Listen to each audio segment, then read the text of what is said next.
Hey friends, Steve Guttenberg here, and I am the Audiophiliac, and today I'm going to cover my recommended receivers and amplifiers.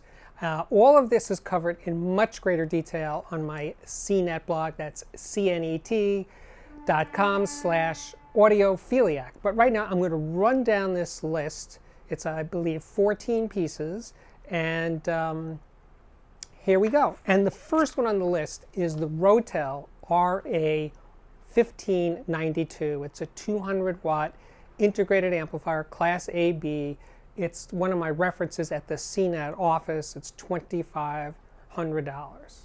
Next up on the list is the Outlaw Audio Rr 2160. It's $799. It's a stereo receiver. It's really, really good. It's also class AB, $799. It doesn't have the best features. Actually, it has some really interesting features. I would say it doesn't have great features. One of the best features, it has a really sophisticated subwoofer output, so you can blend small speakers with subwoofers on this receiver more easily than most. But mainly, it's a great sounding receiver. It can drive Maggies, which is really, really well. I've never heard anything for $799 that can drive Maggies as good as the RR 2160. Next one up on the list is a Sony receiver, Strd 1080. It's an AV receiver. It has Atmos. It has all the features that people love and seem to want. It's $500. It's my reference surround speaker for that kind of money. I tend not to review really crazy expensive receivers, AV receivers. So at $500, this one sort of has everything, sound and features. So next up on the list is the Pass Labs XA25 stereo power amplifier. So it's just a power amplifier. It's not an integrated.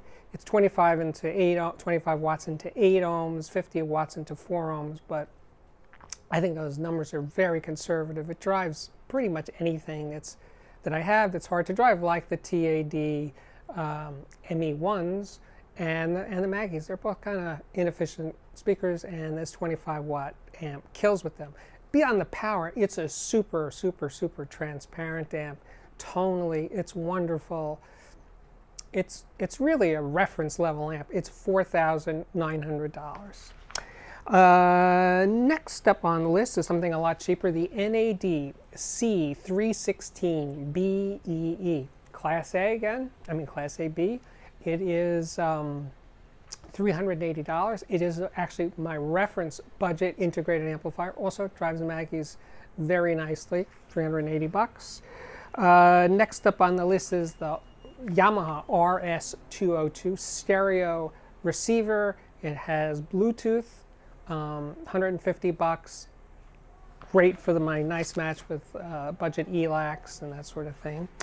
Next up on the list is the Onkyo TX8070 stereo receiver. And the thing that's interesting about this one is that it has HDMI switching. So HDMI switching on stereo anything is pretty rare, especially at this price, which is $499. And it's a really nice sounding receiver. I think the Outlaw stereo receiver, which doesn't have HDMI switching, is a much better sounding receiver, but if you hung up on HDMI switching and you want stereo, the Onkyo is clearly the one to get. So then we have the Emote Eva Base X 100, and it's $229. It's an integrated amp, very minimalistic. It has 2 inputs, I think. Sounds nice for that kind of money. Also, Class AB. I tend to like Class AB amplifiers. You may have noticed that trend on this list. Then there is the Deckware Zen Tori. It's a $3,500 all-tube integrated amplifier. It's gorgeous. It sounds amazing. It's deliciously tubey, but yet still very transparent. It's not soft or muddy or anything. Absolutely terrific amp. Then comes the Pass Labs HPA1, which is actually a headphone amplifier. It's my reference headphone amplifier, but it's a killer stereo preamp.